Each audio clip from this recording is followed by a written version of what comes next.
I could hear a koala just before. We can't hear it grunting. That tree in the background, last week I'll show you some dodgy footage. There was a small koala that scaled right to the top. It was incredible. Hi, I'm Ilka Blue. Some of you might know me as the admin project coordinator with the Northern Rivers Wildlife Hospital. Today is World Animal Day, and I thought it would be great to celebrate with our community by showing you around where I live and the things that I do to help wildlife. So I live about 20 minutes north of Kyogle in the foothills of the Border Ranges on Gullible country. I feel super privileged to live here. I spent most of my childhood and early adulthood growing up on the Northern Rivers and the Mid-North Coast, and I spent a period of time for about 4 years in WA, and one of the main reasons I moved back was because I really missed the wildlife. I missed just having that movement in my periphery and the sounds that come with the animals during the day and during the night. Here I've got dingoes howling, I've got koalas grunting, there's microbats, goannas, paddymellons, wallabies, fireflies in the spring, and there's an array of birds which I really love. About a couple of years ago, up in those trees up there, I had 8 Pacific bazza, which is a bird of prey with the crest, come and kind of sit in council up there. That was pretty incredible. Last week I had 3 glossy blacks flying over, which was also really special considering they're endangered. My background isn't in wildlife care, but I am a creative ecologist, and I use film, sound, words to address the cultural roots of ecocide. Species extinction is one of the main drivers of my practice. I feel really lucky to work for the Northern Rivers Wildlife Hospital, particularly because they're a community-based, member-driven organisation.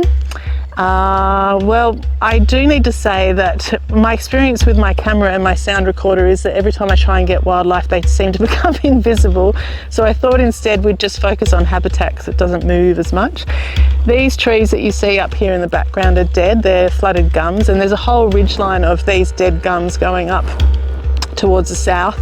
They died because of bell minor associated dieback, and one of the main factors that contributes to that is the presence of lantana. So with wildlife, I think, habitat, I would say habitat is the main thing, and often we see that we lose habitat because of land clearing, but also because of invasive plants and pests. So now for a positive, I'll show you what we're doing up the back here. So behind me here you can see it's pretty thick with lantana, and if we just scroll around this way, you'll see it's much more dry up behind me. That's because I've been working with regenerators. I got a koala habitat grant, and we're removing lantana, camphor, and also pioneer rainforest species, taking this from a wet sclerophyll area that's been weed invaded to a more open forest with native grasses. That means that the koalas will have much more ease of moving through the landscape, and those habitats are always really great for other mammals and birds like the eastern bristlebird that rely on native grasses areas for their breeding and their feeding. So this is just one aspect of the Northern Rivers that we've got. There's so many diverse habitats. This is one of them. So up here, up in this bloodwood, you can see there's a nest box up there. Nest boxes are a great way of helping wildlife. It brings back a habitat for them, feel safe for breeding. And after the 2019 devastating fires, this is particularly important because so many trees were burnt and hollows were lost. It's a really easy way of just helping the wildlife, helping their habitat, and making the numbers stronger. My number one tip, which is super easy for caring for wildlife, is to provide a water source where you live. Doesn't matter whether you're urban or rural or remote. I've got bees here all day.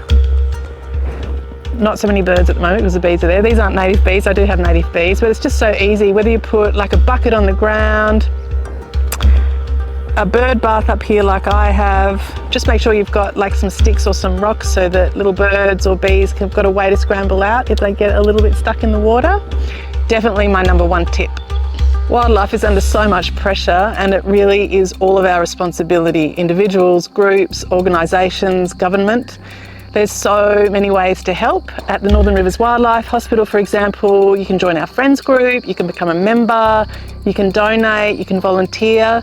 There's so many other wildlife organisations in the region as well that can offer help on if you want to become a wildlife carer or how to get nest boxes on your property. Landcare, for example, can give you information on grants. You just have to rummage around a little bit, and there's heaps of information out there, and there's lots of people that care and really want to support people that want to support wildlife. I wish you a great International World Animal Day, and I look forward to seeing you when the hospital opens early next year.